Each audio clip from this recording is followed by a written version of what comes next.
देश की लड़की श्रीमती से मैं शादी करना चाहता हूं, आप इतनी कृपा कर दो कि पर्वत मुनि है ना, उसका मुख बंदर का बना दो।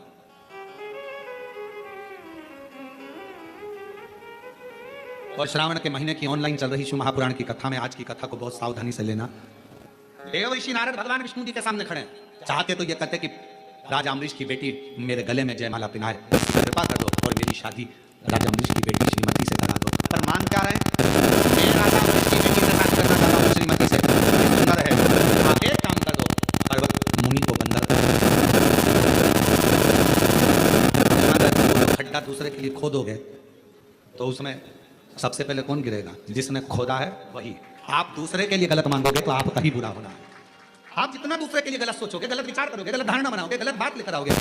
कई लोग दिन भर बैठकर अंदर अंदर कूदते रहते हैं, बताओ बताओ कितनी आगे बढ़ गई, कितनी फैक्ट्री, कितनी दुकान, इसके तो बच्चे भी इसके कहने में चलते हैं। दिन भर कोसे, इसके यहाँ ऐसा हो जाए, इसका ऐसा हो जाए, इसका वैसा हो जाए, और मालूम पड़े उतना उतना जितना दूसरे को कोसती है उतना ही बुरा खुद का होते चले जाता है, और वो और उन्नति करती चली जाती है, वो और आगे बढ़ रहा है।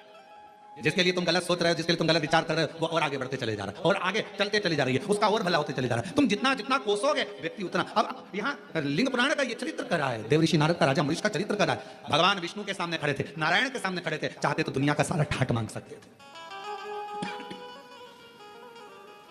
मांगो तुमको क्या चाहिए? भगवान विष्णु ने तो पूछा था क्या चाहिए तुमको, बोलो।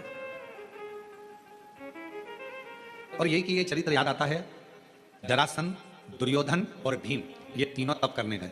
इन्होंने शंकर जी का तप किया, शिव जी का तप कर रहे थे, इतने में भीम को लग गई भूख और भीम चले गया भोजन करने, कंदमूल फल खाने। दोनों जनी तप कर रहे थे, जरासंध और दुर्योधन। भगवान शंकर प्रसन्न हो गए, मांगो तुम्हें क्या चाहिए? जरासंध ने कहा मुझे 10,000 हाथी का बल दे दो। ठीक है। दुर्योधन ने कहा मुझे 20,000 हाथी का बल दे दो।